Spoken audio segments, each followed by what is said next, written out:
Já, góðan daginn. Þá komið að 7. fundi bæjarstjórnar Árborgar, kjörtímabili 2022-26 og fundurinn haldinn hér í Markinni á Selfossi og hefst núna á þessari mínútu klukkan 5. Nú, það eru svo mikið sem 14 mál hér á dagskrá fundarins og við höfum þá ánægjulegu hefð hér árlega að fá til okkar gesti og fulltrúa úr ungmennaráði Árborgar og samkvæmt þeim lista sem ég hef hér fyrir framan mig að þá eru fulltrúar þeirra hér Ásrún Aldís Hreinsdóttir, Ársæll Árnason, Dýrleif Nanna Guðmundsdóttir, Elín Karlsdóttir, Bjarni Gunnarsson, Ásta Dís Ingimarsdóttir, Arnbjörg Ýr Sigurðardóttir og Hjördís Katla Jónasdóttir. Sennilega eru nú fleiri, mér sýnist það með við upptalningunni hjá mér. En ég fæ þau nöfn kannski á eftir, en áður en við göngum til dagskrár og þá langar mig að spyrja bæjarfulltrúa sem hér eru mættir hvort þeir hafi eitthvað við fundagerðina að athuga. Og þeir sem að mættir eru til fundarins, þetta var óvenjulegur aðdragandi hjá mér, Arnar Freyr Ólafsson fyrir B-lista, Ellý Tómasdóttir fyrir B-lista, Axel Sigurðsson, varabæjarfulltrúi A-lista fyrir Álfheiði Einarsdóttur, Arna Ýr Gunnarsdóttir S-lista, Sigurjón Vídalín Guðmundsson S-lista, Helga Lind Pálsdóttir fyrir D-lista, Brynhildur Jónsdóttir fyrir D-lista, Sveinn Ægir Birgisson fyrir D-lista, Fjóla Steindóra Kristinsdóttir fyrir D-lista, Bragi Bjarnason D-lista og sá hér stendur Kjartan Björnsson fyrir D-lista og forseti bæjarstjórnar. Ef ekki eru athugasemdir við boðaðan fund þá göngum við hér til dagskrár og við ætlum að hafa þann háttinn á að við byrjum fundinn með mörgum tillögum ungmennaráðs sem þau ætla að flytja hér sjálf fyrir fundinum og þegar þau hafa síðan lokið sinni yfirferð þá opnum við fyrir umræður bæjarfulltrúa. Og eins líka ef við bæjarfulltrúar erum með einhverja fyrirspurnir þeirra þá geta þau svarað því og það eru rétt að segja það hér í byrjun að Ásrún Aldís Hreinsdóttir hún talar fyrir fyrsta máli, Bjarni Gunnarsson fyrir öðru máli, Elín Karlsdóttir fyrir því þriðja, Ársæll Árnason fyrir fjórða málinu á dagskrá fundarins, Arnbjörg Ýr Sigurðardóttir fyrir 5. málinu, Dýrleif Nanna Guðmundsdóttir fyrir því 7. og Hjördís Katla Jónasdóttir fyrir því 7. En áður en við hefjum þessa dagskrá og hún líka frumflytjandi fyrsta málsins á dagskrá fundarins að þá ætlar Ásrún Aldís Hreinsdóttir að koma hér upp og kynna verkefni ungmennaráðs í upphafi og flyttur svo sína fyrstu tillögu hér fyrir hönd ráðsins. Gjörðu svo vel.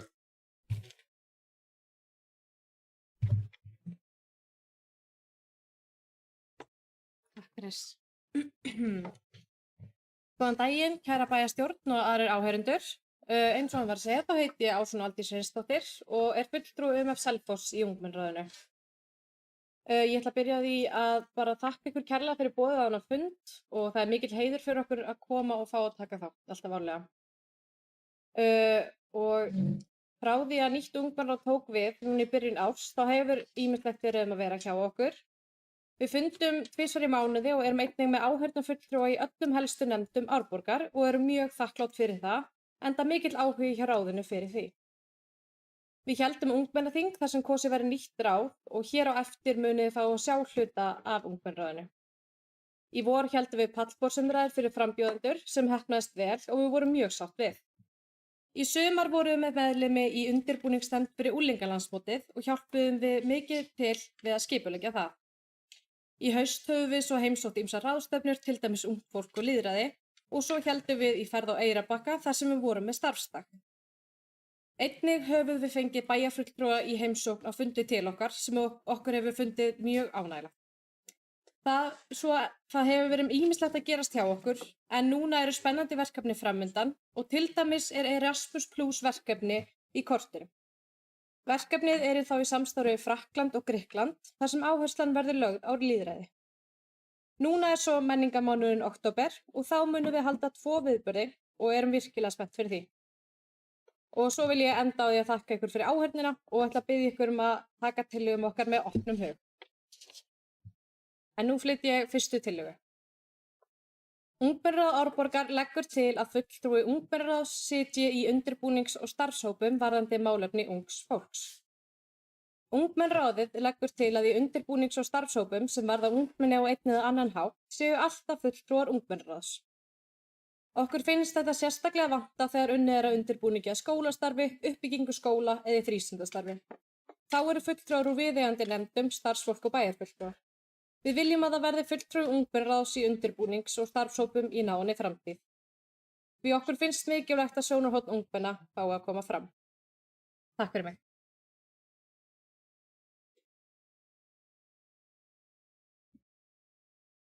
Þakka þér fyrir, Ásrún, og þá er það mál númer 2 á dagskrá fundarins og það er Bjarni Gunnarsson sem að fer yfir tillögu ungmennaráðs lengri opnatíma Sundhallar Selfoss.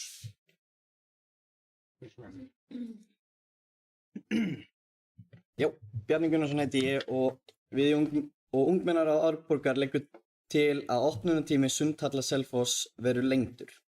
Ungt fólk nýtir sér sundlaugina oftast á kvöldin, til dæmis eftir æfingar eða þegar dagskrá þeirra yfir daginn hefur klárast. Ef opnunartímar yrðu lengdir gætu notendur líkamsræktarinnar vörklass einnig nýtt sér aðstöðu sundlaugarinnar eftir lokunartíma líkamsræktarinnar.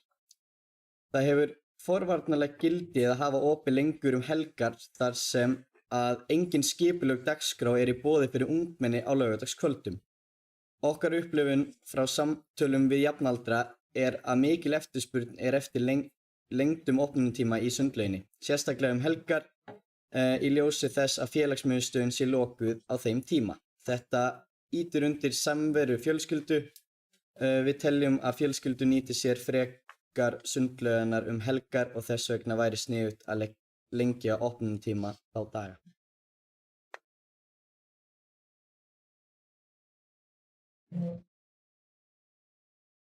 Þakka þér fyrir, Bjarni, og þá er það 3. mál á dagskrá fundarins, tillaga ungmennaráðs að tíðavörur verði aðgengilegar á salernum stofnana í Árborg og því fylgir úr hlaði Elín Karlsdóttir.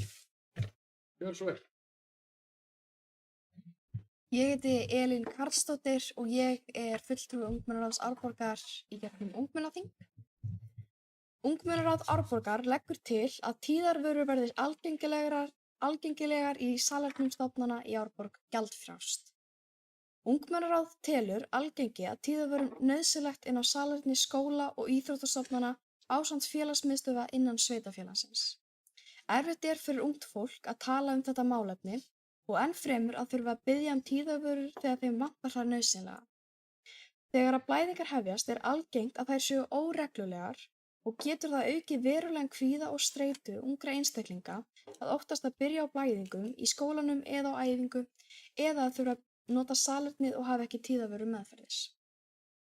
Það er mjög þægilegt og einfalt að hafa tíðavörur inn á salernum.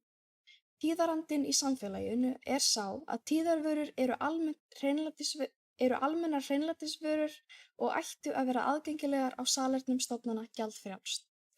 Okkur finnst að sveitarfélagið eigi að vera í takt við þennan tíðarand.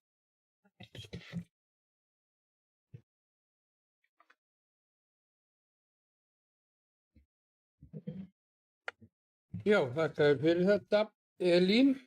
Og þá er komið að 4. máli á dagskrá, tillaga frá ungmennaráði að gróðursett verði tré í nýjum íbúðahverfum sveitarfélagsins.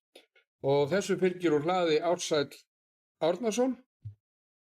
Biðji hann að gjöra svo vel.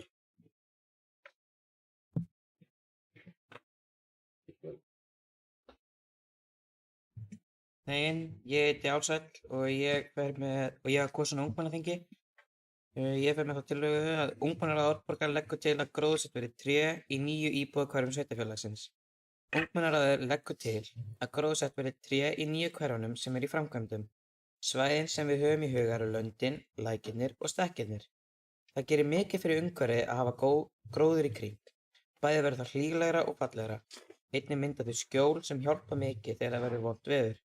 Það er gott fyrir vistkerfið og það hækkar hitastig að vera með tré í kring.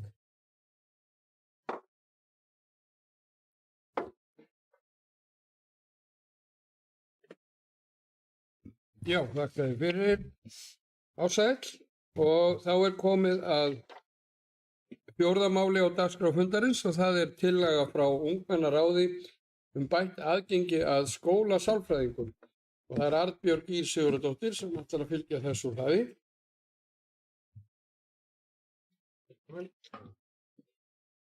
Sæl, ég heiti Arnbjörg Ýr og ég kem frá skátafélaginu Fossbó. Ungmennaráðinu finnst nauðsynlegt að bæta aðgengi skólasálfræðinga innan grunnskóla Árborgar. Núna er engin fastur skólasálfræðingur innan skólana. Oft lenda nemendur í því að þurfa að tala við umsjónarkennara, námsráðgjafa eða unglingaráðgjafa. Okkar reynsla er svo að það hefur bara ekki sömu afleiðingar. Og ef við tala við sálfræðing. Það sárvantar aukið aðgengi fyrir ungmenni við sálfræði aðstoð. Við í ungmennaráðinu viljum sjá skólasálfræðinga með opna viðtalstíma í skólum sveitarfélagsins þar sem að aðgengi er greitt og nemendur geta nýtt sér aðstofuna. Takk fyrir.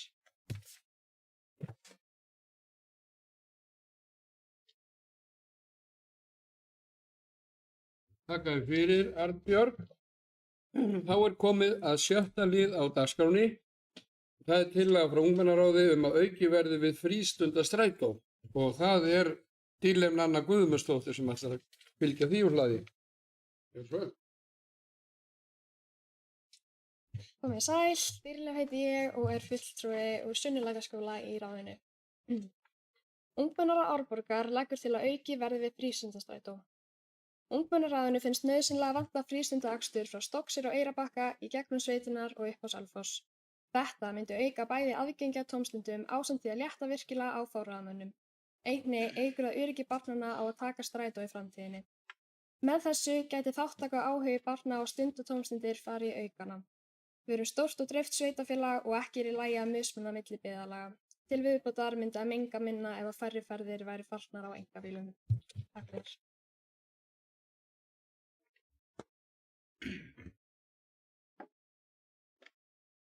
Já, þakka þér fyrir þetta Dýrleif og þá er komið að 7. lið á dagskrá fundarins tillaga frá ungmennaráði að hækkuð verði laun ungmennaráðsmeðlima og því ætlar að fylgja úr hlaði Hjördís Katla Jónasdóttir.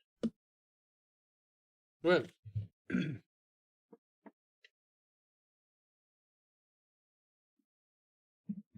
Ég heiti Hjördís Katla og var kosin á ungmennaþingi. Ungmennaráðið fundar tvisvar í mánuði og hefur síðustu ár bara fengið greitt hálf nefndarlaun fyrir annan fundinn. Við óskum eftir því að hækka laun ungmennaráðsmeðlima úr hálfum nefndarlaunum í full ásamt því að fá greitt fyrir báða fundi í mánuði. Við erum alveg jafn mikilvæg og aðrar nefndir í sveitarfélaginu og þess vegna ættu launin að vera í samræmi við það. Ungmennaráðið leggur jafn mikinn tíma, vinnu og metnað í starf sitt, líkt og meðlimir annarra nefnda. Takk fyrir.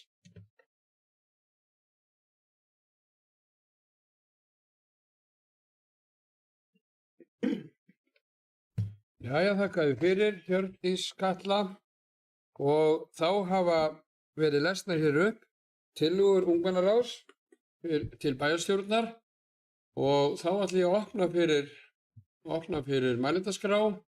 Sveinn Ægir Birgisson hefur beðið orðið og B-lista. Já, forseti, bæjarfulltrúar, hér ungmennaráð. Takk fyrir komuna, takk fyrir ykkar störf í þágu samfélagsins. Ég þekkja bara ein raun að þetta er mikil vinna og oft á tíðum er þetta mikil baráttu athygli en þetta er virkilega til bóta að bæjarstjórn boðar ykkur allan árlega á bæjarstjórnarfund og við viljum gjarnan halda virku samtali með ykkur og við erum þegar allan búin að koma einu svona fund og kom ég og Bragi allan til ykkar og við erum náttúrulega vilja halda virku samtali við ykkur áfram og þá tala ég fyrir hönd allar bæjarfulltrúa líka að endilega bara ef það er eitthvað sem er óljóst líka seinni í vetur að bara pikka í okkur og búa okkur á fund að stuttar bólegir. En ég ætla að fjalla hérna nokkur málin sem komið, ég ætla ekki að taka öll, öðru bæjarfulltrúum líka koma til tals. Mér finnst mjög gott með undirbúningsnefndina og það er náttúrulega bara eiginlega borðliggjandi, þá á ekki að fjalla neitt ungt fólk nema ungt fólk komið að borðinu. Og svo með opnunartími sundhallarinnar, ég væri sjálfur náttúrulega til það en þetta náttúrulega fyrir alltaf eftir launum og kostnað þannig. En ég vil líka hvetja ykkur til að nýta eins og eru búin að vera menningarmánuðin október, að þá erum við viðburði nokkra og endilega halda því áfram að vera með viðburði þótt að sé ekki tengt menningarmánuðinum. Þið geta alveg beðið að fá að halda sundlaugarpartí eða eitthvað þótt að sé ekki tengt mánuðinum sjálfum, bara sendi erindi eða eitthvað slíkt. Gróðursetningarnar færi náttúrulega ennþá í mótun og það er bara ákveðin upphæð sem fer í gróðursetningar á ári. Það hefur svona reynt að setja það sem þarf og auðvitað mun koma gróður þarna, hvort það mun koma nú strax eða ekki. Frístundastrætóin, hann náttúrulega, þetta er svona lifandi plagg, lifandi tímaskjal út af æfingar og alltaf breytist stöðugt og þetta er náttúrulega kannski ætti bara búið til einn starfshóp þar sem ætti að vera að kalla úlingar sem nýta sér frístundastrætóin og ykkur í ungmennaráðinu til að koma að. Og svo náttúrulega nefndarlaunin að við erum klárlega að skoða þau af því ég veit sjálfur þá var greitt bara fyrir 1 fund í mánuði þótt maður var að funda einu sinni, tvisvar eða þrisvar. En svo vil ég bara hvetja ykkur áfram til að láta ykkur heyra, skrifa blaðagreinar og láta ykkur heyra og vera áberandi í samfélaginu til að standa vörð réttindi og skyldur ungs fólks. Takk.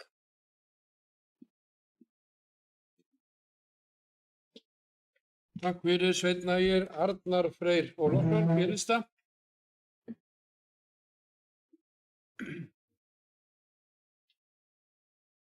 Já, forseti bæjarstjórnar og aðrir áhorfendur. Ég held að við verðum eiginlega að vera pínu stolt af framsögum þessa ágæta fólk sem kemur hérna. Það er virkilega gaman að sjá hversu mælst þau eru og koma vel hlutunum frá sér, láta sig varða náungan og umhverfið sitt og ef það væri hefð fyrir því þá myndi ég klárlega klappa fyrir ykkur. En ég læt bara það nægja bara að hneigja mig fyrir ykkur hér úr pontu. Maður veltir oft fyrir sér hvernig framtíðin verður og hversu lengi við verðum hér í bæjarstjórn svo framvegis og ég held að það sé alveg ljóst út frá þessum börnum eða þessum ungmennum sem að koma hér upp að við þurfum ekkert að kvíða þess að það verði lýðræðislegur háttur á þegar við hverfum á braut og erum orðin komin hingað inn á eldri árin og þau fara með halda stjórnartauma samfélagsins og bæjarstjórnar. Þannig að bara vel gert og ég hvet ykkur einmitt áfram í lýðræðislegri vinnu ykkar. Takk fyrir okkur.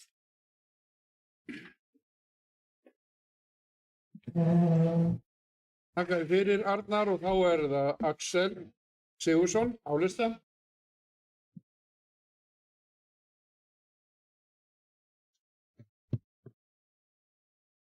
Það verður að taka kærlega fyrir að koma. Herra forseti, bæjarfulltrúar og ungmennaráðið. Ég ætla að fá að taka fyrir hvern einastu mál sem ég komið með. Ég var þannig undirbúinn og laga þetta þannig upp. Þannig að fyrir fyrsta mál að fulltrúar og ungmennaráð sitji í undirbúningi og starfshóp. Þá er þetta bara eðlileg krafa í ljósi þess að við viljum hlusta á sérfræðingana á hverju sviði fyrir sig. Ungmennin eru sérfræðingar í þeim málum sem þau varða. Eftir þessum liði viljum við frá Áhrifum Árborg þess vegna ítreka mikilvægi þess að sem flestar raddir heyrist og fjölbreytileikinn sé ávallt tryggður. Þess vegna er það mikilvægt að það sé skipað í starfshópana á sem fjölbreyttastan hátt þar sem fólk hefur þekkinguna, hæfnina og áhuga. Svo að við tryggjum þessi gæði og þessi vönduðu starfshátti sem við viljum fá að sjá. Varðandi lengingu á sundlauginni, þá tökum við svo sannarlega undir með ykkur. Það er búið að aukast ákveðin áhættuhegðun sem við erum farin að sjá. Það sem hefur verið kannski ákveðin skemmdarverk að vera farin að vera framin á leikskólum og öðrum stöðum, rólóum og fleiri stöðum. Það verið kveikja í ruslatunnum og fleira. Það að lengja opnunartímanum sundlauginni getur þess vegna verið einn liður í því að stemma stigu við aukinni áhættuhegðun. Við erum heilsueflandi samfélag við hér í Árborg og þess vegna eigum við að sjálfsögðu að leita að heilsueflandi lausnum og beita heilsueflandi forvörnum.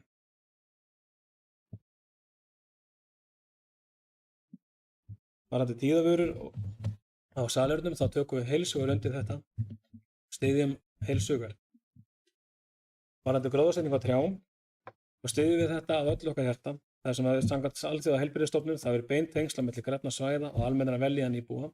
Þess vegna verður að tryggja aukinn gróður inn á bæjar með fjölæringum, trjám og runnum ásamt því að aukinn gróður styður við líffræðilega fjölbreytni. Og sérstaklega varðandi skólasálfræðingana. Farsældarlögin miða að því að við grípum inn í á fyrsta stigi áður en þjónusta fer upp á annað eða þriðja stig. Þó að leggja þurfi fram fjármagn á fyrsta stigi í þjónustu það er þetta sem þjónustu með auðvelda aðgengi, þá sparar það pening til lengri tíma þar sem færri þurfa að fara á annað og þriðja stigs þjónustu. Við getum ekki lagt næga áherslu á hve mikilvægt það er að grípa inn í strax. Því ef við ætlum ekki að stunda vörð börnin okkar, hver þá? Og varðandi frístundaksturinn, þá er það að hreinu að ferðir á ströndina þurfa að vera tíðari og það sem gleymist líka, það eru sveitirnar í kringum okkur, til dæmis Votmúlarhringurinn. Þar verða foreldrar að skutla og sækja og þessi vegur, Votmúlarvegur, hann er 1,5 ára breidd, þannig að hann er þröngur og það er mjög takmarkað pláss þegar maður mætir bíl og hvað þá tveimur. Það búa það fyrir 40 börn að með vitandi á þessu svæði og þess vegna er þetta líka mikilvægt að taka það svæði fyrir. Og þess vegna leggjum við þessa áherslu á að íbúar verða að hafa val. Og varðandi laun, þá styðjum við þetta bara heilsugar.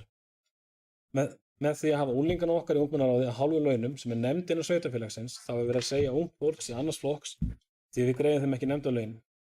Það er eðlileg krafa sem okkur ber að mæta.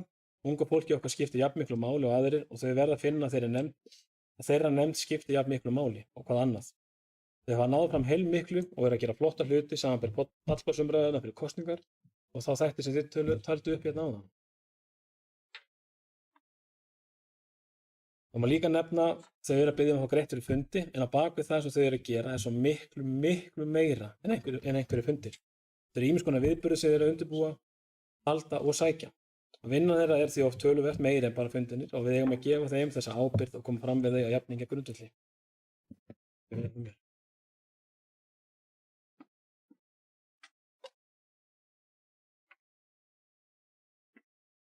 Já, þakka þér fyrir Axel, þá er Helga Lind Pálsdóttir D-lista beðið orðið. Og eins vil ég minna það ef að bæjarfulltrúar vilja beina einhverju fyrirspurnum með annað til ungmennaráðs þá megum þau sjálfsögðu koma hér upp og svara og ef einhver vil koma ykkar vegum og segja hérna okkur orð aftur og eftir þá er það velkomið. Helga Lind, gjörðu svo vel. Takk fyrir. Forseti, bæjarfulltrúar, áheyrendur og kæra ungmennaráð, takk fyrir ykkar góðu og nytsamlegu tillögur. Ég er heilluð af í raun og veru hversu víðtækar og góðar hugmyndir og tillögur þetta eru. Mér langar sérstaklega að þakka ykkur og koma aðeins inn á tillögun ykkur aukið aðgengi að sálfræðiþjónustu. Ég tek heilshugar undir þetta og ég tek heilshugar undir það að við sem bæjarstjórn skoðum hvernig við getum aukið þetta aðgengi að sálfræðiþjónustu skóla og hvernig við getum í raun og veru gert sálfræðiþjónustu við ungmenni meira á þeirra forsendum. Eins og við tölum kannski í berginu Headspace og þessi hluti þar sem við erum að nálgast fólk á þeirra unglinga, ungt fólk á þeirra forsendum og reynum þá að skoða hvernig við getum minnkað umfang, við getum minnkað skrifræði, tilvísanakerfi og allt þetta flókna sem við erum alltaf að setja fyrir okkur. Þannig að bara virkilega langar að skoða það og sjá hvernig við getum mætt þessari tillögu að auka sálfræðiþjónustu á forsendum ungs fólks, ekki forsendum fullorðna eða atvinnulífsins eða kerfisins heldur á forsendum unga fólksins sem er að nota þjónustuna. Þannig að þið getið notað hana þegar þurfa þið halda án þess að það komi tilvísun með 2 ára biðlista. Takk fyrir.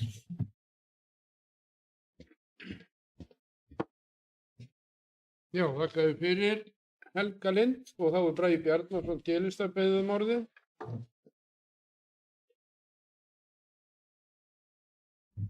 Forseti, bæjarfulltrúar, gestir og aðrir tilheyrendur. Takk hérlega fyrir komin á ungmennaráð.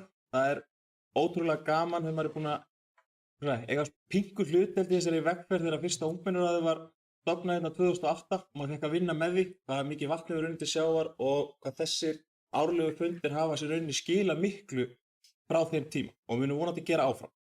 Ég ætla ekki að fara niður í einstaklega, það er búið að tæpa og ég er sammála flestu sem hefur komið þetta fram og ég held að það sé bara mjög mikilvægt að fagnefndir sveitarfélagsins fái að taka þetta til umræðan og við fáum dýpri umræður, útfærslur á ákveðnum atriðum og svo verður það tekið til afgreiðslu innan sveitarfélagsins. Takk fyrir.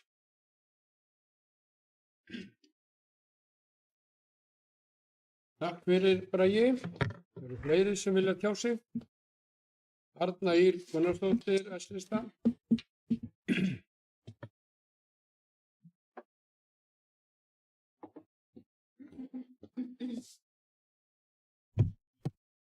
Forseti, ágætu bæjarfulltrúar, tilheyrendur og kæra ungmennaráð.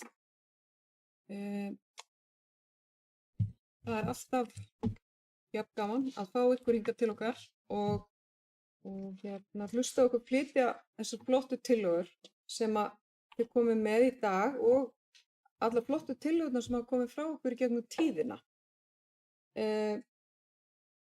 Það er eins og Bragi talaði hérna áðan, þá verður nú öllum tillögunum vísað inn í fagnefndir sveitarfélagsins þar sem að við munum ræða þær frekar og fjalla þær og fá svona ennþá meiri og dýpri umræðu sem er nauðsynlegt. Og þar einmitt finnst mér svo mikilvægt að þið takið þátt líka eins og til dæmis í fræðslunefnd þar sem ég hef setið og var formaður á síðasta kjörtímabili. Þegar við vorum að fjalla um tillögurnar ykkar þá fannst mér einstaklega dýrmætt að vera með ykkar fulltrúa með í þeirri umræðu. Þá svona kom ennþá meiri dýpt í samtalið og svona betri skilningur á af hverju tillagan væri komin fram og slíkt. Og það er alveg ofboðslega dýrmætt fyrir samfélagið okkar að fá ykkar tillögur inn í þær tillögur sem eru aðrar sem koma fram að gera samfélagið betra. Af því að ykkar rödd við erum kannski ekki alltaf, það skiptir bara miklu máli að sem flestir komi að. Þannig að mér langar bara til að þakka ykkur kærlega fyrir ykkar vinnu og ykkar mikilvæga framlag í að gera gott samfélag ennþá betra. Og og hlakka bara til að taka tillögurnar til umfjöllunar áfram. Af því það hefur alveg rosalega margt komið, það hafa margir hlutir verið bættir og margt flott komið fram sem hefur verið sett í framkvæmd af ykkar tillögum í gegnum tíðina. Þannig að það hefur bara verið virkilega gaman að fylgjast með því. Þannig að það var það spennandi tíma framöndan. Takk fyrir. Já, þakka þér fyrir, Arna. Og ég bregði mér örlítið út fyrir fundarsköpun, þá er það einstök ánægja að hafa bæjarfulltrúa hér til áratuga með okkur í salnum. Sigurjón Erlingsson, múrara, bæjarfulltrúa, fyrrum. Þakka þér fyrir þetta, Arna, já, og eru fleiri sem vilja hjá sig. Brynhildur Jónsdóttir, D-lista. Gjörðu svo vel, Brynhildur.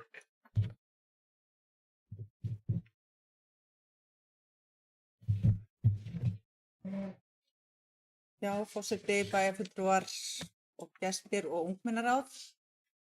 Ég ætla nú ekki að hafa neitt langt, en mér langar bara að þakka ykkur fyrir þessar tillögur og því að það er auðvitað mikilvægt að sé ekkert fjallað ykkur án ykkar, ekkert okkur án okkur, eins og við notum nú oft á mínu sviði, en bara ég held að það er bara mikilvægt að þetta fari svo inn í fagnefndir.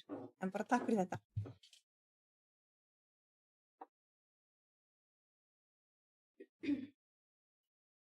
Þakka þér fyrir, Brynhildur, og þá hefur beðið orðið Ellý Tómasdóttir, B-lista.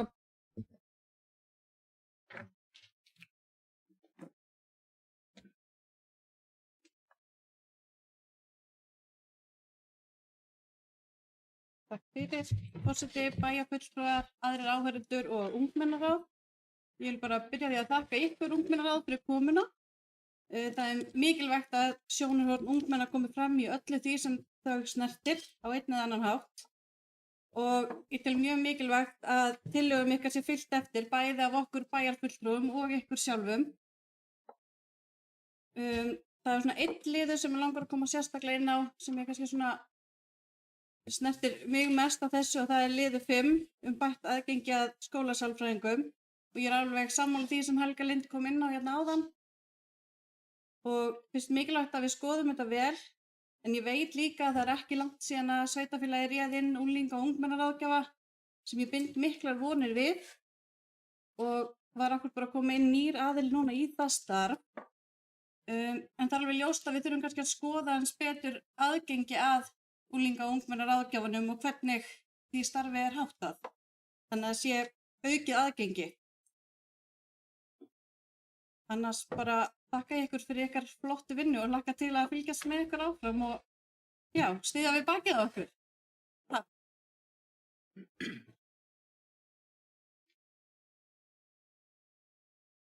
Já, þakka þér fyrir Ellý og þá var að Fjóla Steindóra Kristinsdóttir Bélista.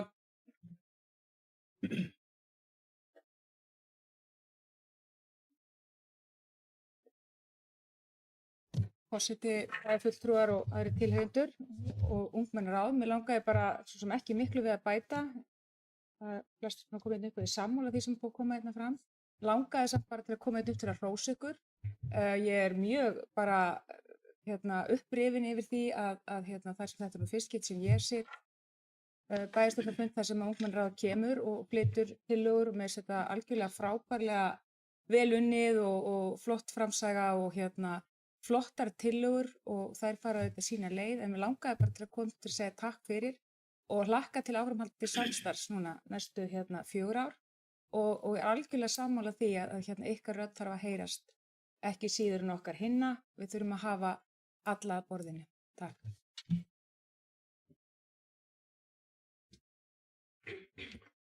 Takk fyrir Fjóla. Það eru fleiri sem vilja tjá sig. Ef svo er ekki, að þá er bara, af því ég veit að það var margir nefnda hérna og þá er auðvitað það hreinn sannleikur að þau ungmennaráð sem hafa komið svo bæjarfulltrúar hafa minnst hér á sem hafa verið aðeins lengur en nokkra mánuði, að þá hefur þetta haft alveg gríðarleg áhrif fyrir gegnum árin og það sem að ungmennaráð hefur lagt til við okkur því að það er mjög margt af því orðið að veruleika og þetta er þess vegna ákaflega mikilvægt starf sem þið eru að vinna og ég vil bara fá að þakka ykkur fyrir það. Fyrsta málið á dagskrá sem að hún Ásrún Aldís var með, ég legg það til hér að tillögu Ungsá að fulltrúi ungmennaráð sitji í undirbúnings- og starfshópum varðandi málefni ungs fólks að þessu máli verði vísað til bæjarráðs. Eru menn sammála því? Það er 100% greitt með því. Varðandi aðra tillögu Ungsá lengri opnatíma Sundhallar Selfoss. Við leggjum þar til að því verði vísað til frístunda- og menningarnefndar. Eru menn sammála því? Menn og konur. Þriðja mál á dagskrá tillaga ungmennaráðs að tíðarvörur verði aðgengilegar á salernum stofnana í sveitarfélaginu Árborg. Við leggjum það til að það verði sett til umsagnar í frístunda- og menningarnefnd, í fræðslunefnd og félagsmálanefnd. Þetta er svona vítt svið, þannig að við leggjum það til að þessu verði vísað í þessar 3 nefndir. Eru menn og konur sammála því? Það skoða samþykkt. 4. liður dagskrá tillaga ungmennaráðs að gróðursett verði tré í nýjum íbúðahverfum sveitarfélagsins. Við leggjum þar eðli málsins samkvæmt til að það verði vísað til umhverfisnefndar. Er bæjarstjórn sammála því? Það er samþykkt. 5. liðurinn á dagskrá tillaga ungmennaráðs bætt aðgengi að skólasálfræðingum. Við leggjum það til að þetta verði sett inn til fræðslunefndar til umsagnar. Eru bæjarstjórn sammála því? Samþykkt, samhljóða, nokkurn veginn. 7. tillaga ungmennaráðs að auki verði við frístundastrætó. Við leggjum það til að að því verði vísað því erindi til frístunda- og menningarnefndar, sammála því, samþykkt samhljóða. Og síðan það 7. liðurinn, tillaga ungmennaráðs að hækkuð verði laun ungmennaráðs meðlima, því yrði þá vísað beint til bæjarráðs. Þeir sem eru sammála því, minnst það ekki merki. Nú, þá höfum við farið yfir þau mál sem að ungmennaráð hefur lagt hér fyrir bæjarstjórnina og þeim verði vísað í þá málaflokka sem við hér gátum að framan. Og ég vona og óska þess að nefndarmenn taki jákvætt og fjalli faglega þessar góðu tillögur. Og ég vil segja það við ykkur, ungmennaráðsfulltrúar, að þið er sannarlega framtíðina fyrir ykkur. Þið gætu komist í bæjarstjórn og alþingi og í einhverja stóra stöður ef að þið óskið. Og ég vil líka hvetja ykkur til að nýta hér veitingarnar. Ég sé að Sveitnægir að gera sitt í því. En hafið hjartans þakkir fyrir komandi fundarins og þeim ég sitja sjálfsögðu út fundin. Það er þannig. En þá höldum við áfram hefðbundnum störfum og þá er komið að 8. máli á dagskrá og það er tillaga að deiliskipulagi Heiðarbrún 6 til 6B. Þetta er hér bókun frá 8. fundi skipulags- og byggingarnefndar frá 27. september. Og það er sem sagt deiliskipulagstillaga fyrir lóðina Heiðarbrún 6 til 6B. Hún var til meðferðar hjá sveitarfélaginu Árborg. Bæjarstjórn Árborgar samþykkti þann 4.4.2022 tillögu að deiliskipulagi fyrir lóðina og að tillagan skyldi auglýst í samræmi við 41. grein skipulagslaga nr. 123/2010. Tillagan var auglýst þann 13. apríl 2022 með athugasemdafresti til 25. maí sama ár. Athugasemdir bárust þar sem byggingaráformum byggingu parhús á lóð var mótmælt og þar með talið að hús samkvæmt skuggavarpi væri helst til og hátt. Skipulags- og byggingarnefnd hafði tekið máli til afgreiðslu 27. júlí 2022 eftir að auglýsingatíma lauk og bókaði að athugasemdir teldust ekki þess eðlis að með byggingu parhús á lóðinni Heiðarbrún 6 til 6B sé gengið á rétt nágranna vegna skerðingar útsýni eða annarra hluta. Bæjarráð staðfesti bókun skipulags- og byggingarnefndar á fundi dagsettum 28. júlí 2022.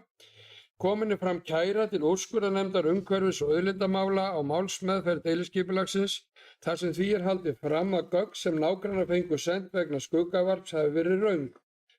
Nú hefur það verið staðfest að gögn sem send voru nágrannum voru röng, það er með heldur hærra og stærra húsi en því sem að endingu átt að leggja fram.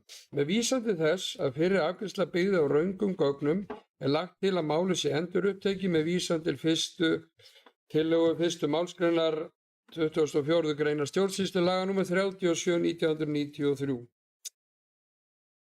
Ég opna þá hér með fyrir umræður þessi tillögu. Bragi Bjarnason, D-lista.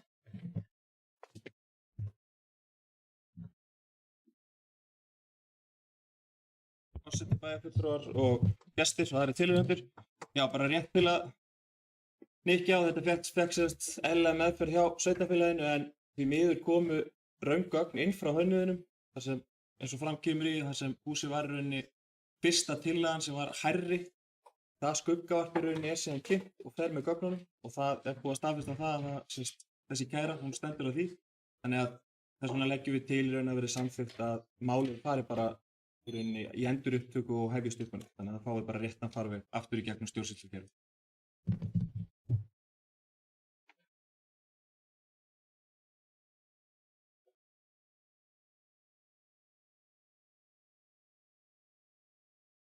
Þakka þér fyrir, Bragi. Eru fleiri sem vilja tjá sig? Og ef svo er ekki að þá leita ég eftir samþykkt bæjarstjórnar fyrir því að málið fari í þennan farveg sem ég hér að framan lýsti og málið verði endurupptekið. Þeir sem eru því sammála vinsælast gefið merki. Það er samþykkt samhljóða. Nú, þá er komið að 9. máli á dagskránni, samkomulag. Já, akkurat, en það er sem sagt samkomulag Austurbyggð 2 og þá mun Fjóla Steindóra Kristinsdóttir bæjarfulltrúi D-lista að víkja úr sal og inn kemur Þórhildur Dröfn Ingvadóttir D-lista í hennar stað, varabæjarfulltrúi. Nú, 9. málið á dagskránni er samkomulag um Austurbyggð 2. Fagraland EHF hefur óskað eftir undanþágu frá samningi félagsins og sveitarfélagsins Árborgar frá 9. september 2021 varðandi loka úttekt og afhendingu bygginga lóða. Samninga við veitufyrirtæki og framlagningu tímaáætlana og reglum Árborgar byggingarhæfi lóða vegna nánar tilgreinda lóða við Hæðarland á Selfossi.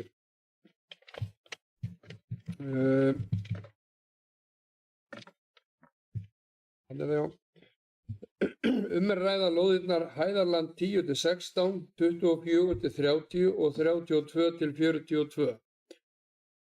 Tillagan sem að þessu máli fylgir er svohljóðandi. Lagt er til að sveitarfélag Árborg samþykki beiðni félagsins varðandi framangreint vegna 3 lóða í landi Dísastaða 2. Nánar tiltekið lóðirnar Hæðarland 10-16, 24-30 og 32-42. Enda er Fagraland EHF í samningaviðræðum við Selfosssveitur og sveitarfélagið áfangaskiptingu framkvæmda vegna meðal annars framangreinda lóða í landi Dísastaða 2.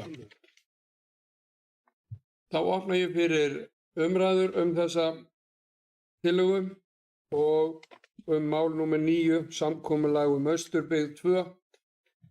Bragi Bjarnason, D-lista.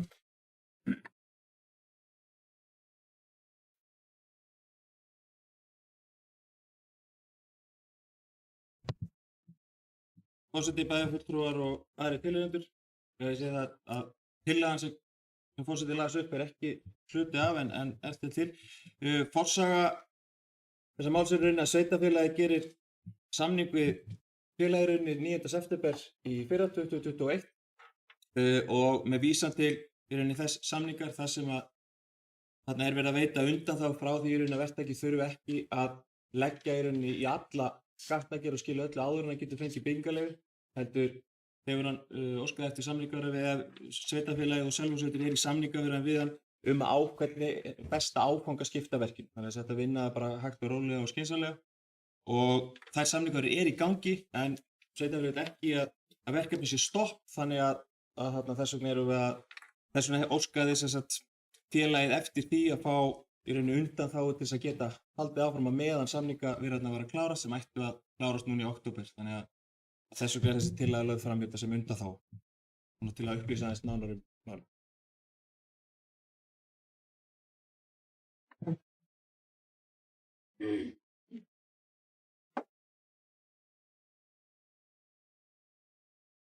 Þakka þér fyrir, Bragi. Arna Ýr Gunnarsdóttir, S-lista.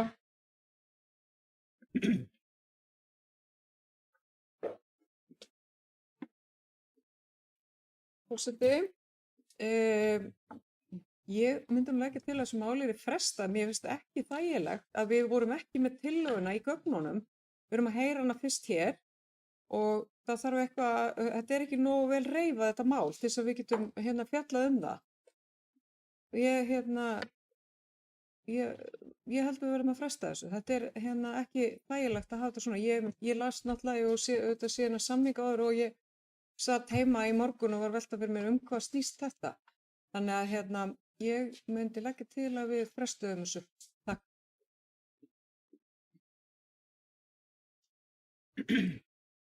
Takk fyrir, Arnar. Arnar Freyr Ólafsson, B-lista.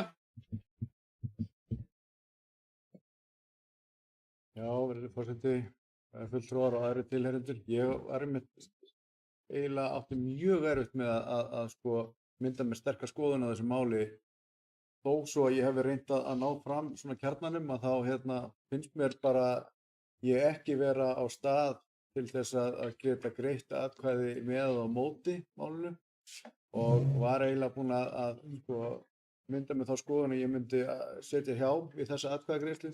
Þannig að ég tek heilshugar undir tillögu fulltrúa Örnu að fresta málinu og sjálfsögðu styðja það. Takk.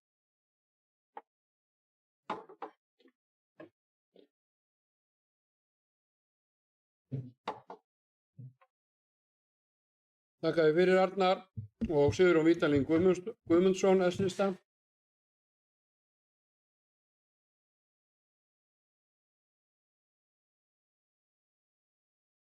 Herra forseti, ágætu bæjarfulltrúar, áhorfendur í sal og þeir sem heima sitja.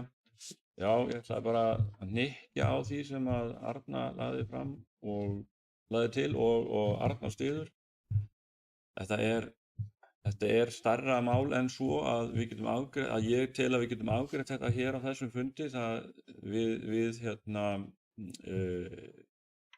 höfum raun og veru engar forsendur til að mynda okkur skoðun.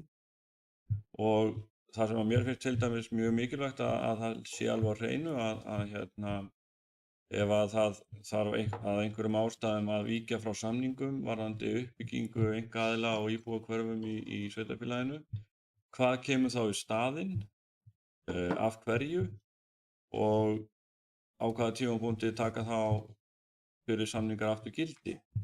Mér finnst þess vegna að það sé eiginlega ótækt að samþykkja þetta eins og þetta er lagt fram núna. Takk.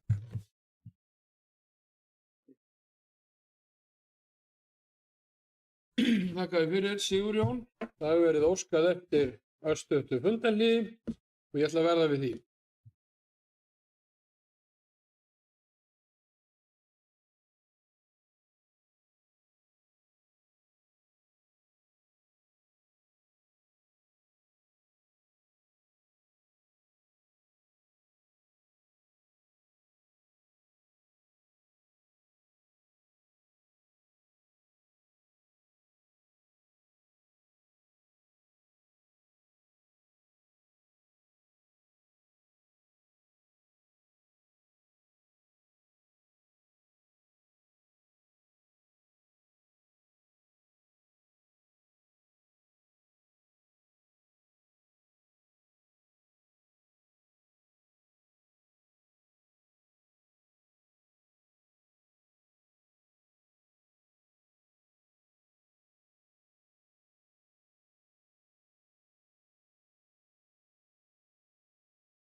Hér 9. lið á dagskrá sem samkomulag Austurbyggð 2 og ég opna fyrir mældaskrána áfram ef einhverjir fleiri vilja tjá sig það mál.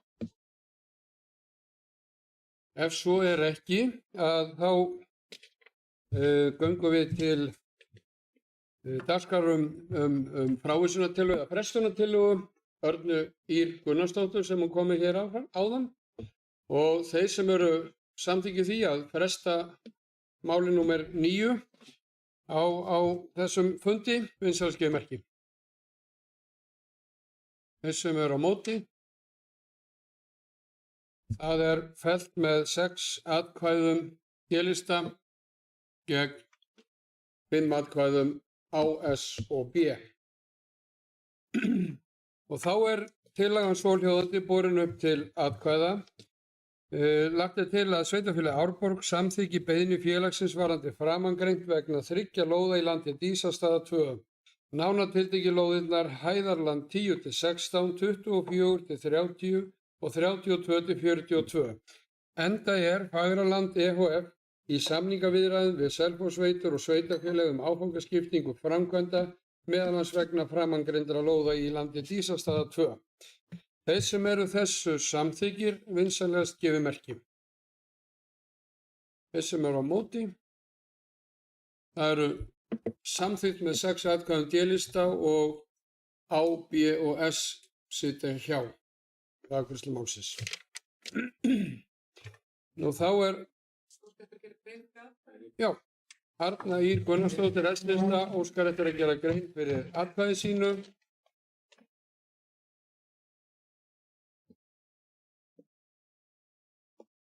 Forseti, þetta kemur mér aðeins svo óvart hvernig nýr meirihluti velur að nálgast þetta mál. Mér finnst ég er bara mjög hissa á þessu af því að það vantar alltaf útskýringu á málinu. Það er ekkert verið að það er enginn einhver pólitískur andstæðingur þess að þetta verði gert, heldur það vantar. Við vorum ekki með tillöguna sem var lesin upp áðan. Þetta eru ekki góð vinnubrögð, gott fólk. Við verðum að vanda. Við megum ekki láta það þekkjast að við vinnum hlutina svona. Við erum opinber stjórnsýsla sem verðum að verðum að vanda vinnubrögðin og við verðum að gera eins vel og við getum og við í rauninni vorum bara að biðja betri útskýringar og rökstuðning. Ég ennþá, ég sit eftir og bara svona að býta hvað fjallaði þetta mál.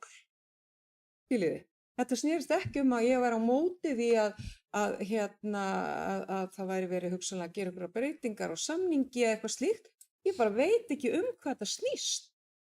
Og ég bara fer fram á að við vöndum okkur betur, við rökstuðum mál okkar og þannig að öllum sé ljóst hvað verið að fjalla. Og ég meina ég með hennar samning í höndunum og ég las hann auðvitað í fyrra þegar var verið að gera hann og ég var að lesa hann aftur í dag, ég las hann mjög gaumgæfilega. Þannig að bara biðjum það að við vöndum vinnubrögðin og að við leggjum þetta upp eins og á að gera í stjórnsýslu. Takk. Takk fyrir Arna. Axel Sigurðsson álista. Hefur ekki beðið orðið, heldur ætlar að gera grein fyrir atkvæði sínu.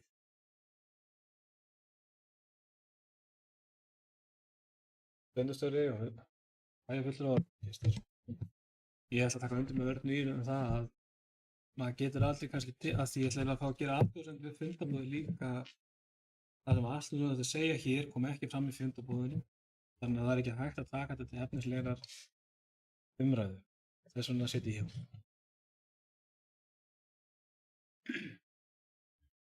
Takk fyrir Axel. Arnar Freyr Ólafsson, B-lista. Gerir grein fyrir atkvæði sínu, já. Já, virðulegur forseti, bæjarfulltrúar og aðrir tilheyrendur. Já, ég satt nú eftir svolítið og einmitt áttaði mig ekki alveg á því hvers vegna þessi flýtimeðferð við. Af hverju var ekki dæmis hægt að setja fram frekari upplýsingar og leggja þær fyrir. Var búið að ákveða þetta áður en að þetta var lagt fyrir bæjarstjórnina? Ég spyr mig, sko. Var þetta bara ákveðið í reykfylltu herbyggi, eins og menn segja, sko, og svo það skiptir svo sem ekki máli, sko, málefnileg fyrirtaka, umræður eða neitt, við erum hvort með meirihluta fyrir þessu, keyrum bara gegn. Það eru vinnubröðin, sko, það er augljóst, þannig að ég ætla bara að akkurat að benda á nákvæmlega sama og þau tvö sem voru hér áður að þetta er bara til skammar. Þannig að ég bara er alls ekki sátt við þessi vinnubröð, sitt hjá þar að leiðandi og brýni bæjarstjórnina til þess að fara betur með umboð sitt í framtíðinni.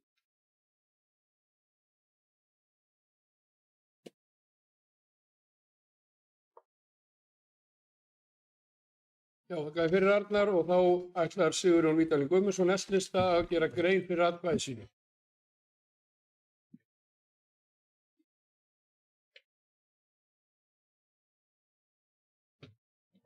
Herra forseti, ég ætla nú að gera hérna orð fyrir bæjarfulltrúa og vina míns hans Ara Tóra mínum núna og hérna lýsa því yfir ég nú eiginlega bara ofan dottin að þetta skildi hafa verið afgreitt svona. Ég sannarlega átt bara vona því að það væri og þætti eðlilegt að það væri útskýrt vel fyrir öllum bæjarfulltrúum hvað þetta mál snerist raunverulega og ég tek undir með Arnari og það var það sem stakk mér strax að þessi flýtimeðferð á þessu máli er mjög óeðlileg og ég óttast að nú sé meirihluti bæjarstjórnar Árborgar búinn að opna Pandórubox varðandi gagnvart öðrum einkaaðilum hér sem eru að byggja upp einkalönd og það verður fróðlegt að sjá hvert það á eftir að leiða okkur. En ég að sjálfsögðu get hvorki greitt atkvæði með eða móti þessu máli vegna þess að það er ekkert í þessum gögnum til þess að greiða atkvæði með eða móti og það er það sem mér finnst líka mjög ámælisvert og ég verð bara að segja eins og að ég átti von á meiru og ég átti von á vandaðri vinnubrögðum. Takk. Fyrir Sigurjón, þá hefur Bragi Bjarnason delist þá óskar eftir að gera grein fyrir atkvæði sínum.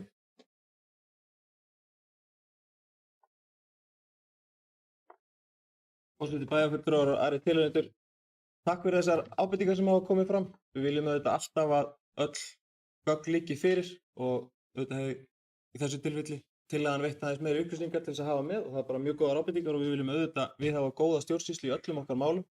Í þessu tel ég að við höfum náð að útskýrt þetta í upphafi hvað máli snerist og sveitarfélagið vill náttúrulega vera í góðu samstarfi við alla byggingaraðila í sveitarfélaginu og að verkefnið sé ekki stopp því að við viljum að hjóla atvinnulífs snúist áfram en samningar eru í gangi og að stjórnsýslan á ekki að hægja á verkefni að við getum komist hjá því þannig að þess vegna sagði ég já við þessu verkefni til þess að við getum haldið áfram og unnið að áframhaldandi áfangaskiptingu fyrir þetta tiltekna verkefni.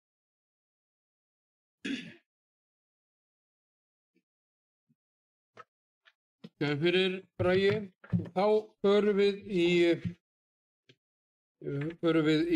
10. liðinn sem er fundartími bæjarstjórnar og bæjarráðs, já, og kjörtímabilið 2022 til 2026. En þá víkur Þórhildur Dröfn Ingvadóttir aftur af fundi og inn kemur Fjóla Steindóra Kristinsdóttir D-lista.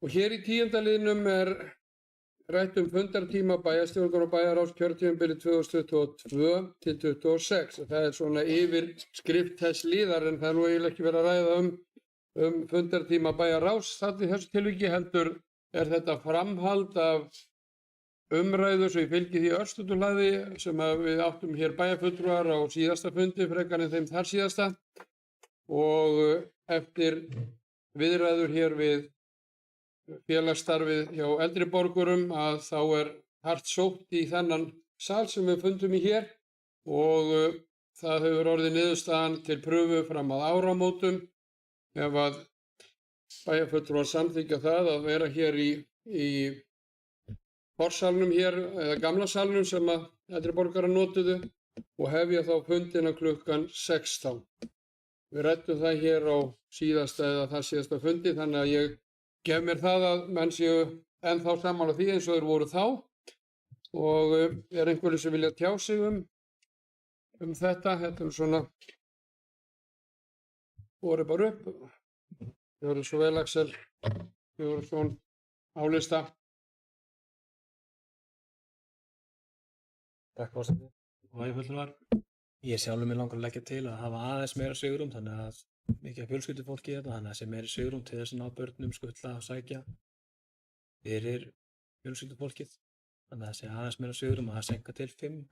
Það góðu tími, 5 eða 6.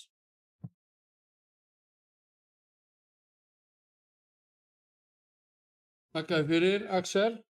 Nú, svo ég svari því bara úr ræðustóli sem forseti að þetta nú kannski, þetta alveg réttmætt ábending, engin spurning, en þetta 2 í mánuði og við viljum einmitt kannski reyna að gera þetta fjölskylduvænt að þeim ástæðum að menn séu búnir fyrir á fundunum og þeir séu búnir fyrir og þetta sé svona fært nær rauntíma með venjulegan vinnutíma.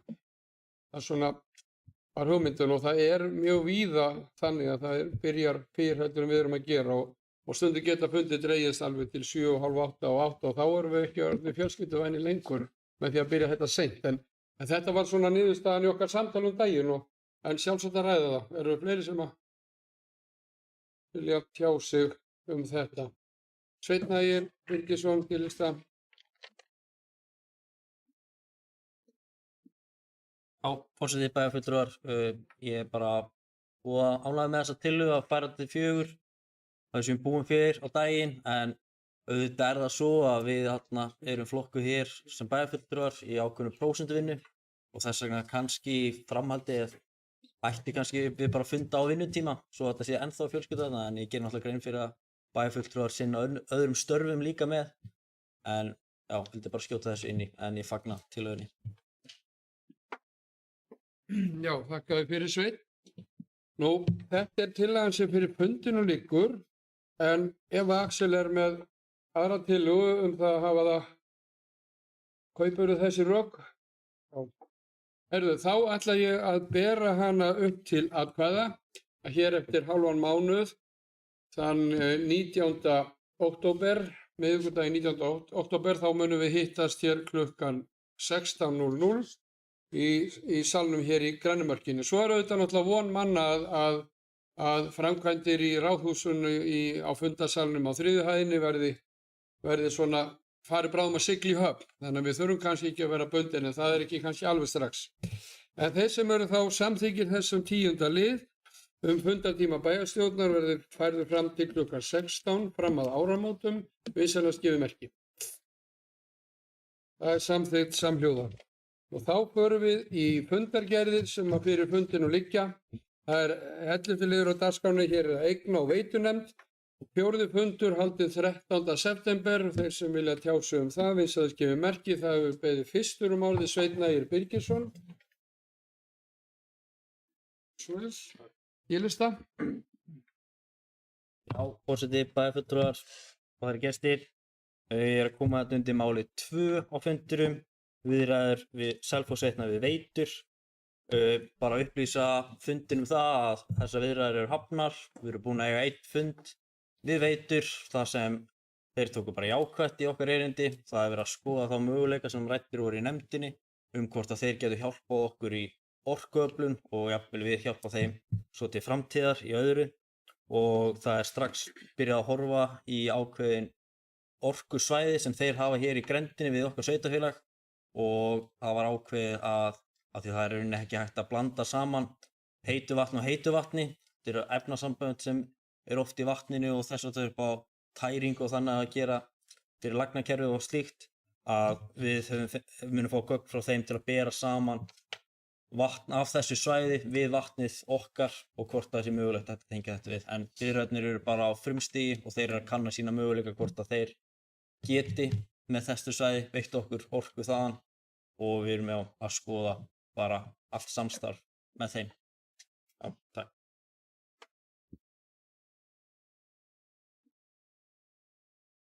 Þakka þér fyrir, Sveinn Ægir, og þá hefur beðið orðið Arnar Freyr Ólafsson B-lista. Það ekki að setja hann í annan lista. Já, virðulegur forseti, bæjarstjórn og aðrir tilheyrendur. Framsókn náttúrulega réttara að kalla okkur framsóknarmenn. Við erum stöndum fyrir bókstafinn B sjálfsögðu, við erum framsóknarfólk. Þannig að við buðum undir merkjum framsóknar. Þess vegna ættu í rauninni að segja framsókn í stað fyrir B-lista. En hvað sem því líður? Í öllu skemmtilegra þá vil ég endilega taka undir með formanni Eigna og Veitna að þetta er stór skref sem að við höfum stigið að hefja viðræður við nágranna veitur okkar og ég vil í rauninni bara efnislega bara hvetja það ferli áfram og virkilega slá í klárinn og það væri nú gaman að sjá í rauninni niðurstöðu fljótlega eins fljótt og mögulegt er og eins og ég segi bæði vil ég hvetja veitustjóra að halda áfram og svo þetta formann stjórnar.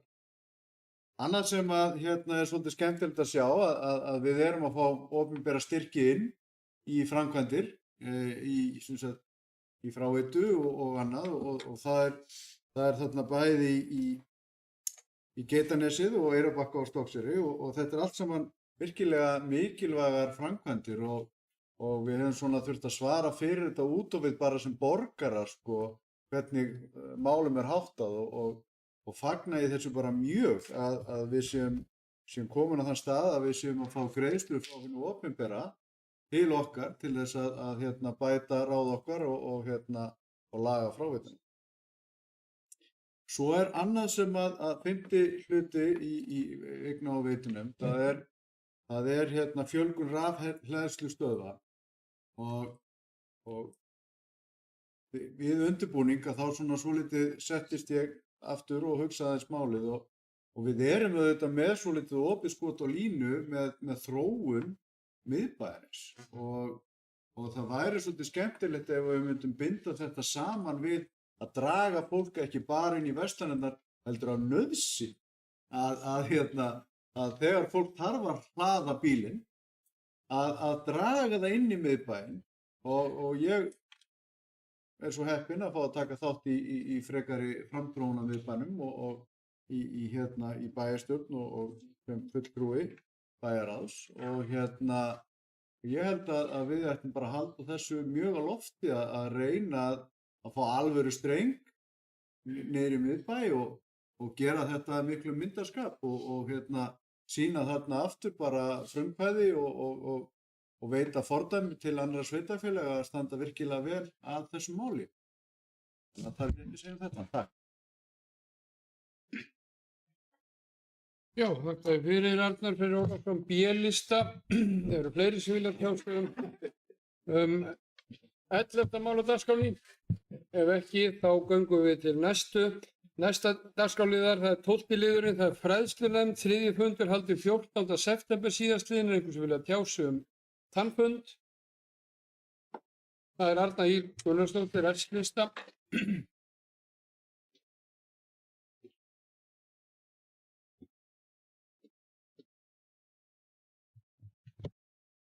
Forseti, ég kem upp hérna þess að mér langar að ræða þarna aðeins í sambandi við ræða þarna 3. liðinn þar sem var að fjalla um 3 fundagerðir faghóps leikskóla sem að er í mikilvægri vinnu eins og við höfum rætt hér áður þar sem við að fjalla um áframhaldandi uppbyggingu og á leikskólarýmum og í sveitarfélaginu og þarna er náttúrulega mjög margt rætt og og margt áhugavert sem hefur komið fram. Og svona aðeins þarna í fundagerðunum, ég er svona verða að segja að ég er svona sumt sem ég ekki alveg skildi.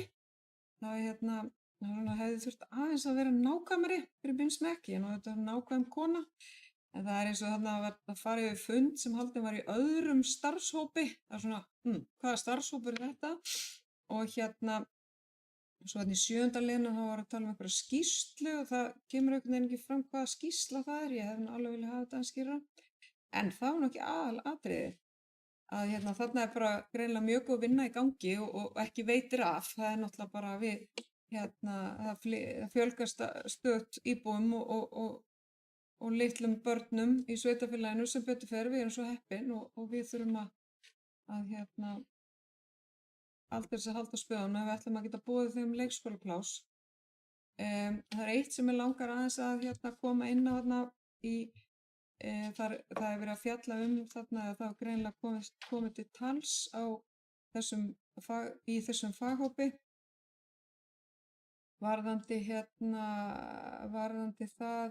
varðandi heimgreiðslur. Og þá langar mig að brýna bæjarfulltrúa og þá sem eru að fjalla um þessi mál, leikskólamálin og okkar minnst yngstu þegna að hugsa vel og rökrétt hvað við erum með í höndunum. Við erum nýkomin á landsþingi Sambands íslenskra sveitarfélaga, þar sem við mikið ramakvein í sveitarfélögum á Íslandi. Og það er algjörlega ljóst að sveitarfélögin eru með ofboðslega takmarkaða tekjustofna og það er bara mjög erfitt að reka sveitarfélög á Íslandi í dag og sérstaklega sveitarfélög á svona miklum vaxtarsvæðum eins og við erum á. Það að fara að borga fyrir ekki þjónustu, það held ég að fólk þurfa að hugsa sig verulega vel áður en að er tekin ákvörðun um slíkt. Það er alltaf engir tekjustofnar ætlaðir í þetta og ef að við erum að bera okkur illa upp við ríkisvaldið sem við teljum að skipti fjármagninu og gæðum samfélagsins ekki nægilega jafnt á milli ríkis og sveitarfélaga, þá er hræddur að þeir hlusti nú ekkert sérstaklega vel ef að við förum út í svona hluti. Þarna að því að sveitarfélög eru þetta fyrst og fremst að innheimta gjöld fyrir veitta þjónustu. Þetta er ekki veitt þjónustu. Og sveitarfélög eiga ekki að bæta ungum foreldrum á Íslandi upp tekjutap eða tekjuminnkun vegna fæðingar barna. Það er hlutverk ríkisins. Ríkið þarf auðvitað að lengja fæðingarorlof. Ríkið þarf að hækka barnabætur til ungra foreldra. Sveitarfélög geta ekki verið að veita foreldrum fjárframlög af því að það kostar mikið að eiga börn og geta kannski þurfa að minnka við sér vinnu og annað þvíumlíkt, en við höfum bara enga tekjustofna í þetta.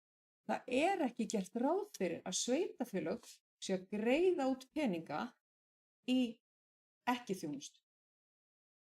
Og bara svona af því að við erum nýkomin á landsþingi þar sem að sveitarfélög telja sig hafi verið hlunnfarin af ríkinu svo margt sem er þjónusta sem er lögbundin eins og málefni fatlaðs fólks, þar sem við erum ekki að sinna öllu því sem við þurfum að vera að gera eins og leikskólar eru ekki lögbundin þjónusta, vonandi náum við því nú bráðlega inn í lög að það verði lögbundin þjónusta. Það er algjör nauðsyn og fá viðurkenningu á þeim mikla kostnaði sem í rekstri leikskóla felst.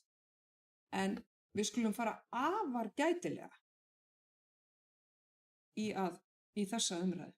Afar gætilega.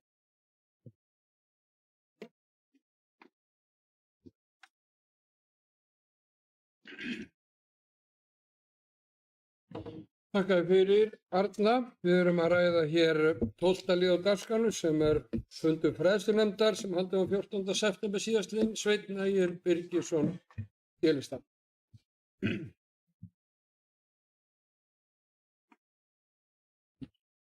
Já, forseti, bæjarfulltrúar og gestir.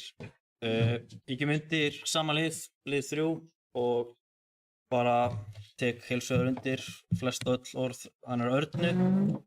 Fundargerðin mátti alveg vera skýrari en ég ætla að koma aðeins undir varðandi þessar heimgreiðslur. Þessi hópur átti raun að ljúka störfum núna í september og hefur raun lokið störfum. Það er bara verið að bíða eftir tölum, upplýsingum, kostnað og slíkt sem eru sent inn í tillögunum til að hafa bara allt upp á borðið, varðandi kostnað og allt sem því fylgir tillögunum. Og ég geri vonir að þetta verður tekið fyrir bæjarráði tillögurnar í næstu viku og til umræðu svo í bæjarstjórn næst. En varðandi heimgreiðslurnar þá stóð í erindisbréfinu hjá hópnum að við skyldum skoða þennan möguleika sem við og gerðum og við fórum líka í heimavinnu og skoðum hvað nágrannasveitarfélögin okkar að gera. Það sveitarfélög í sömu stærð og við og þess að þar. Og í rauninni engin ein leið sem við verðum að fara í þessu. Það alveg verið að fara upp í 110–130 krónur og svo niður í 40 krónur sem við verðum að greiða þarna. En ég get upplýst fundin hér þótt ég muni gera á næsta fundi líka að við munum leggja fyrir þessi hópur og ég vil líka bara þakka öllu þeir sem stóðu í hópnum og koma að þessu. Ég sjálfna verið í eins öflugum hóp sem hefur unnið svona góðu máli. En hópurum mun leggja til heimgreiðslur og svo náttúrulega undir okkur komið hér næst að taka þær tillögur til skoðunar hvort við munum gera svo. En aðalástæðan fyrir því að sé verið að leggja til þessar heimgreiðslur, sá vandi að dagforeldrum í sveitarfélaginu fer fækkandi. Starfsmenn sveitarfélagsins hafa upplýsingar það að það séu 2–3 dagforeldrar líklega að fara að ljúka störfum sem nú þegar starfa í sveitarfélaginu og við höfum ekki horft á þessar greiðslur muni fara, þær verða ekki hærri en styrkirnir sem foreldrar fá nú þegar til að greiða niður dagforeldra greiðslunar. En ég hvet bæjarfulltrúa bara til að fylgjast vel með þessum frábæru tillögum sem munum koma fyrir frá þessum hópi og við munum hópurinn mun halda áfram vinnu og ætlum að gera framtíðarplan leikskólamál og ég óska bara eftir góðu samstarf allra bæjarfulltrúa og mun bjóða öllum bæjarfulltrúum að koma að þeirri vinnu. Takk fyrir. Takk fyrir Sveinn. Eru fleiri sem vilja tjá sig 12. liðinn á dagskránni fræðslunefnd frá 14. september. Ef svo ekki þá förum við í 13. lið sem skipulags og Arna Ýr Gunnarsdóttir S-lista. Hún ætlar að tjá sig til 12. lið fræðslunefnd. Forseti, þetta var sem ég óttaðist. Hryggir mig að heyra að þetta verði tillögur. Með við hvernig hefur verið rætt fjárhag sveitarfélagsins og annað, þá er þetta kannski ekki alveg það sem við þurfum. En og þau rök sem ég færði áðan fyrir máli mínu og svo er líka annað. Hvað er hugsað að fólk sé að nota þetta fé í? Hvað, er þetta fjárhagslega, er þetta skaðabætur til þess að af því að þið fá ekki leikskólapláss? En auðvitað mun koma ég er mjög spennt að sjá þessar tillögur en ég er svolítið svona vonsvikinn að þetta verði hluti af tillögunum af því að þetta er ekki hluti að bæta þjónustu unga foreldra í sveitarfélaginu. Af því, hvað ætlar að gera? Þú ert ekki að fara að kaupa þér þjónustu fyrir hennan pening. En þú getur ekki þú mátt ekki borga svart fyrir gæslu barnanna þinna, sko. Hvað, í staðinn fyrir hvað er? Ég átta mig ekki á því. En ég hlakka til að sjá þessar tillögur en ég er svona dálítið mikið vonsvikinn ef að þetta verður eina tillögur. Já, þakka fyrir Arna. Þá er það 13. liðurinn á dagskrá fundarins skipulags- og byggingarnefnd 7. fundur frá 14. september og Bragi Bjarnason D-lista hefur beðið orðið.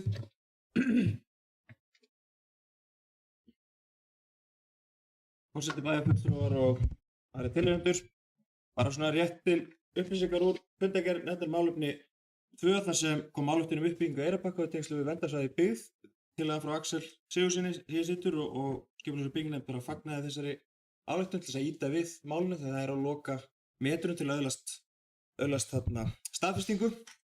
Og síðan málefni 3 þar sem nefndin var beðin að gefa umsögn efnistökuna í Mýrdalssandi og nefndin skilaði þar af sér tillögu þar sem telja þetta mjög varhugavert með tilliti til umferðarþunga og það leiðir sem verið að skoða og mikil samstaða í nefndinni með það.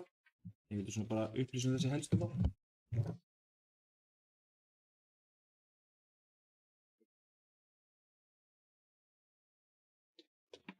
Þakka fyrir Bragi, eru fleiri. Sigurjón Vídalín Guðmundsson, S-lista.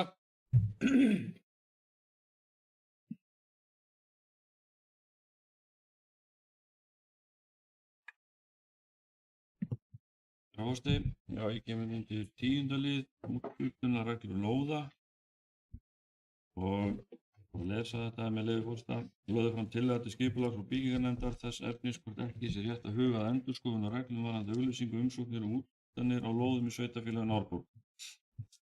Og fylgiskjalið er núverandi úthlutunarreglur sem voru samþykktar í byrjun árs 2022 og byrjun þess árs.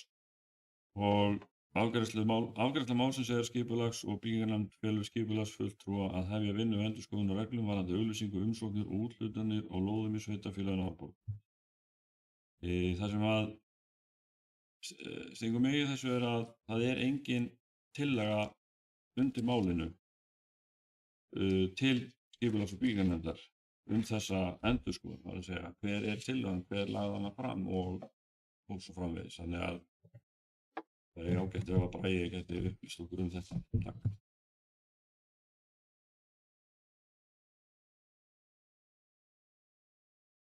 Þakka fyrir Sigurjón og Bragi Bjarnason, D-lista.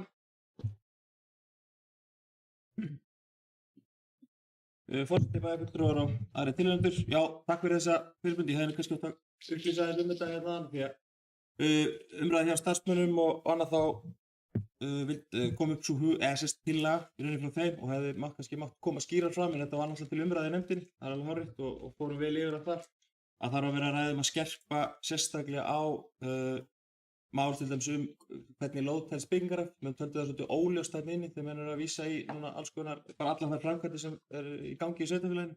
Þannig að það var svona kannski helst að mér er falið að fara yfir það og en leið að fara náttúrulega yfir allar útlöndar. Það er eitthvað sem við getum skerpt á eða þarf að laga og þá taka svo bara til umræðu í nefndinni í framhaldinu þau drög.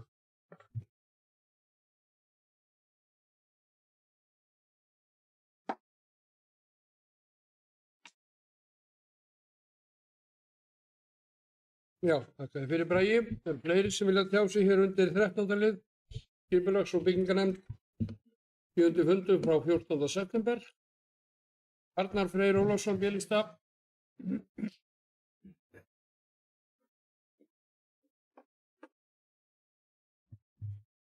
Virðulegur forseti, bæjarstjórnarmenn og aðrir tilheyrendur. Það er margt í þessari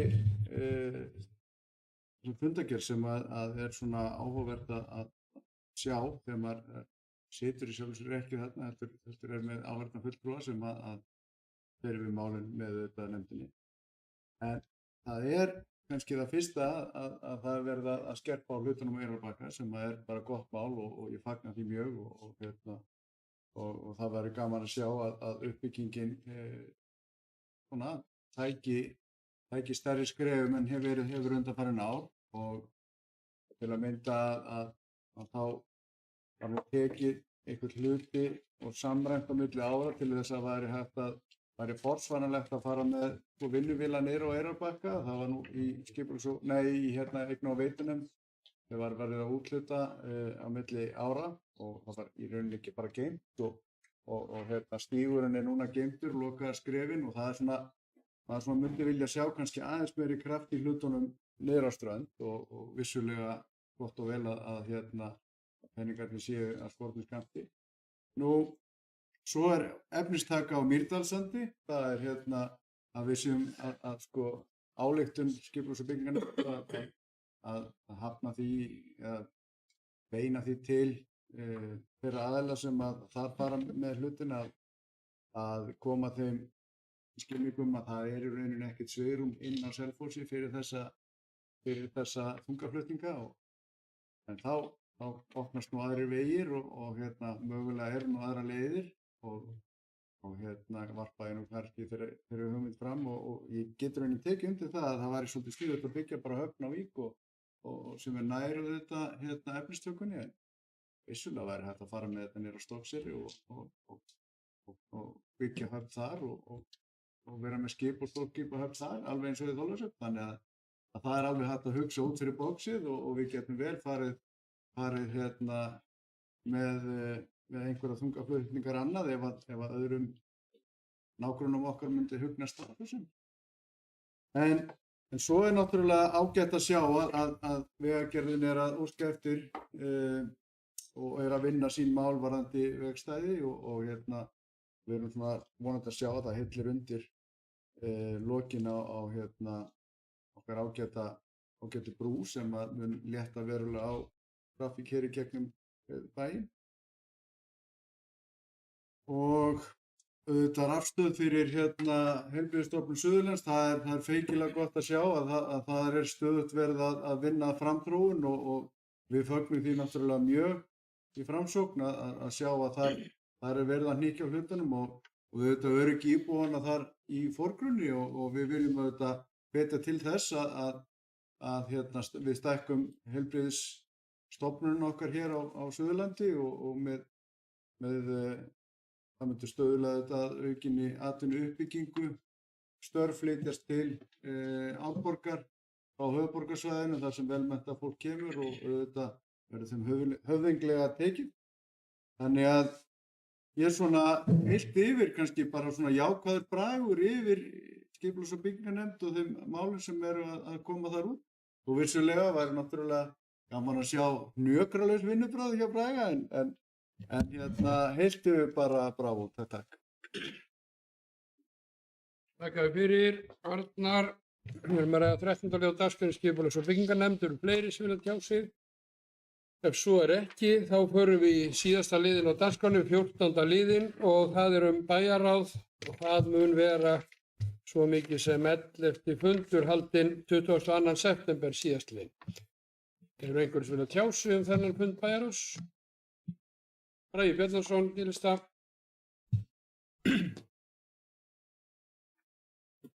Forseti bæjarfulltrúar og aðrir tilheyrendur. Já, rétt til að stikla á nokkrum atriðum sem hafa síðan komið fyrir nefndar en bæjarráð lagði til og samþykkti á þessum fundi að sameina í rauninni 2 starfshópa í einn kennslusundlaug og uppbyggingu útisvæðis í Sundhöll Selfoss og starfshópur er þá bara starfshópur uppbyggingu sundlaugamannvirkja á Selfossi. Sameina þarna verkefni sem eru nátengd og hópnum gerð erindisbréf og á að skila sér tillögum núna fljótlega. Síðan í rauninni eins og kom fram hérna áðan á fræðslunefndinni það bara frábært að það sem hafinn er að hefjast vinna starfshópum uppbyggingu grunnskóla á Selfossi og sömuleiðis bara frábært er að félög innan sveitarfélagsins fara að sýna framtaki að vilja framkvæma og þarna var bæjarráð að leggja til í rauninni að þeir eru drög að samkomulagi við Skógræktarfélag Stokkseyrar stigagerð og annað en þarf að vinna það mál alveg til enda og síðan var lagt fram þarna útboð á raforkukaupum sem getur skilað alveg ófáum krónum í hagræðingu fyrir sveitarfélagið þegar við náum að setja inn þarna fleiri stofnanir inn í þennan rammasamning sem er bara mjög gott. Vildu svona koma upp bara til upplýsingar. Takk fyrir þetta, Bragi Bjarnason. Eru fleiri sem vilja tjá sig? Ef svo er ekki, Sigurjón Vítalín Guðmundsson, S-lista.